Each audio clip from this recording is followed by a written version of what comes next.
Britain के प्रधानमंत्री Boris Johnson अपने 2 दिवसीय दौरे पर भारत आए हुए हैं। ये दौरा कई मायनों में ब्रिटेन और भारत दोनों के लिए महत्वपूर्ण माना जा रहा है। कल गुजरात में दिन बिताने वाले बोरिस जॉनसन आज दिल्ली में थे। यहां उन्होंने प्रधानमंत्री नरेंद्र मोदी से मुलाकात की। इस मुलाकात में दोनों देशों के संबंधों को मजबूती देने के लिए कई अहम मुद्दों पर बातचीत हुई, जैसे भारत और ब्रिटेन के संबंधों को नई दिशा देने के लिए रोडमैप 2030 शुरू किया गया।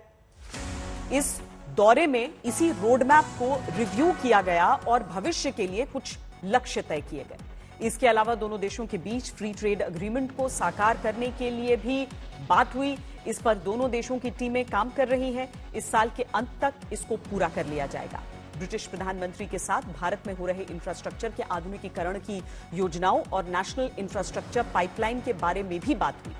पीएम मोदी ने यूके की उन कंपनियों का स्वागत किया जिन्होंने भारत में निवेश बढ़ाया। दोनों देशों के बीच पर्यावरण और ऊर्जा क्षेत्र में साझेदारी बढ़ाने को लेकर भी बातचीत हुई। भारत ने ब्रिटेन को अपने नेशनल हाइड्रोजन मिशन में शामिल होने के लिए भी आमंत्रित किया। इसके अलावा दुनिया के अन्य देशों में मेड इन इंडिया प्रोडक्ट्स को बढ़ावा देने के लिए भारत और यूके साथ आएंगे। दोनों देश इस काम के लिए मिलकर $100 मिलियन तक आर्थिक सहायता देंगे। यूक्रेन में युद्ध विराम और बातचीत से मामला सुलझाने के लिए दोनों देशों ने सहमति जताई। रक्षा क्षेत्र में साझेदारी बढ़ाने को लेकर भी दोनों देशों में बातचीत हुई।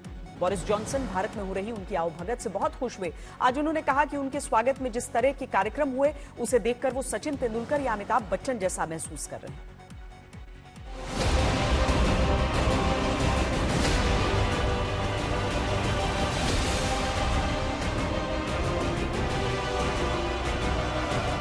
भारत और ब्रिटेन की दोस्ती को नए लेवल पर ले जाने के लिए बोरिस जॉनसन 2 दिन के भारत दौरे पर हैं। भारत आने पर सबसे पहले उन्होंने साबरमती आश्रम में चरखा चलाकर भारत के जनमानस पर छाप छोड़ने की कोशिश की। इसके बाद आज दिल्ली में राजघाट पर महात्मा गांधी को श्रद्धांजलि देकर सत्य, अहिंसा और प्रेम के विचारों को सम्मान दिया।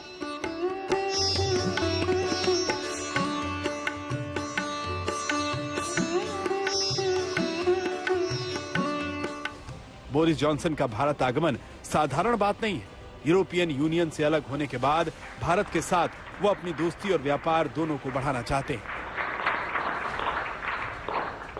इसलिए वो जब देश के प्रधानमंत्री नरेंद्र मोदी से मिले तो गदगद हो गए और फिर दोनों देशों के बीच ऐसे कई मुद्दों पर बातचीत हुई जिनसे दोनों देशों के व्यापारिक हित सध सकते हैं। फ्री ट्रेड एग्रीमेंट के विषय पर दोनों देशों की टीम्स काम कर रही है।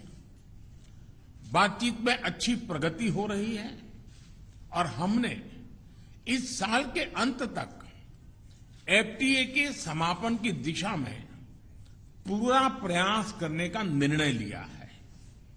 पिछले कुछ महीनों में भारत ने यूएई और ऑस्ट्रेलिया के साथ फ्री ट्रेड एग्रीमेंट का समापन किया है।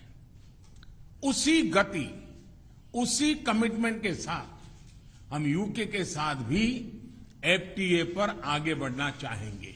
एफटीए जो कन्वेंशनल एफटीए होता है उसमें हम जो गुड्स के आदान प्रदान को उसको जो है वो जो ड्यूटी मुक्त करते हैं, उसके ऊपर कोई ड्यूटी नहीं लगाते। लेकिन जो इंडिया ब्रिटेन के साथ हम बात कर रहे हैं वो एफटीए के थोड़ा बियॉन्ड है। उसको हम कॉम्प्रिहेंसिव इकोनॉमिक पार्टनरशिप एग्रीमेंट कहते हैं, जिसमें trade, investment, intellectual property, digital economy, e commerce, sustainable development, कई क्षेत्र उसमें आ जाते हैं।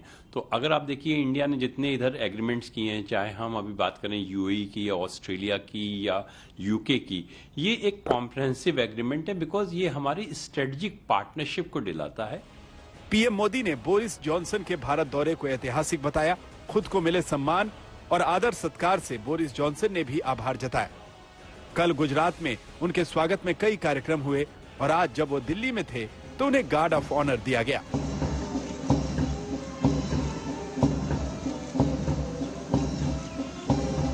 पहली बार भारत आकर बोरिस जॉनसन को मिली ऐसी खातिरदारी से वो बेहद खुश हुए। मेजर ट्रेडिंग पार्टनर में ईयू है, यूएसए है, यूएई है और यूके है। तो इसीलिए आप देखेंगे कि इस समय ये गवर्नमेंट की नीति ठीक है कि इनको प्रमोट करो, इनके साथ एफटीए के आगे ट्रेड का संबंध बढ़ पाए। मोर इम्पोर्टेंट देन ट्रेड, आज के दिन खाली कमोडिटी एक्सचेंज से बात नहीं बनती है। आज का दिन है तकनीकी का, आज का दिन है फॉरेन इन्वेस्टमेंट का। दोनों देशों के प्रधानमंत्रियों के बीच अपने अपने देश के विकास और रूस यूक्रेन के बीच हो रहे युद्ध पर उपजे वैश्विक तनाव पर भी बातचीत हुई। देखा जाए तो मुख्य रूप से ब्रिटिश प्रधानमंत्री का भारत आना व्यापारिक साझेदारी को बढ़ाने की पहल है, जिसमें फ्री ट्रेड एग्रीमेंट सबसे बड़ा मुद्दा है, जिस पर दोनों ही देश आगे बढ़ रहे हैं। दोनों देशों के बीच फ्री ट्रेड एग्रीमेंट हो जाने का मतलब है देशों की व्यापारिक संधि। इससे दो देशों के बीच कई तरह की छूट के साथ आयात और निर्यात होता है। एफटीए के बाद दोनों देशों के बीच निर्यात होने वाला सामान सस्ता होता है और जिससे बिक्री बढ़ती है और इससे दोनों देशों को लाभ मिलता है। सबसे पहले मैं प्रधानमंत्री बोरिस जॉनसन और उनके डेलीगेशन का भारत में हार्दिक स्वागत करता हूं। प्रधानमंत्री के रूप में भले ही यह उनकी पहली भारत यात्रा है, लेकिन एक पुराने मित्र के रूप में वे भारत को बहुत अच्छे से जानते हैं, समझते हैं। पिछले कई वर्षों से भारत और यूके के संबंधों को मजबूत करने में प्रधानमंत्री जॉनसन की बहुत महत्वपूर्ण भूमिका रही है। इस समय जब भारत अपनी आजादी का अमृत महोत्सव मना रहा है, प्रधानमंत्री बोरिस जॉनसन का यहां आना अपने आप में एक ऐतिहासिक पल है। पिछले कुछ समय से भारत ने यूएई और ऑस्ट्रेलिया के साथ फ्री ट्रेड एग्रीमेंट पूरा किया है। ब्रिटेन भी भारत के साथ इस पर काम कर रहा है। इसके अलावा ब्रिटेन चाहता है कि वो भारत के साथ रक्षा, राजनयिक और आर्थिक साझेदारी बढ़ाए, जिससे दोनों ही देशों को लाभ हो।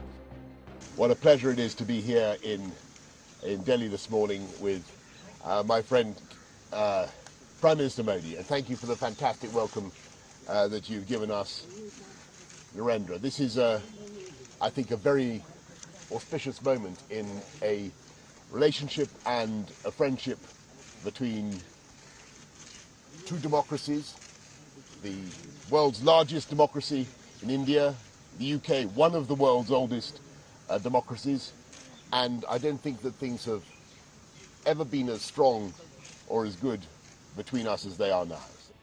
भारत और ब्रिटेन के बीच बीते 2 दशक से व्यापार 3 गुना बढ़ा है। आयात निर्यात के मामले में भारत से निर्यात ज्यादा हुआ है। बीते साल भारत ने ब्रिटेन से 51,054 करोड़ का आयात किया, जबकि निर्यात 79,000 करोड़ रुपए का रहा। सेवा क्षेत्र को मिलाकर कारोबार 3,81,000 करोड़ रुपए का है।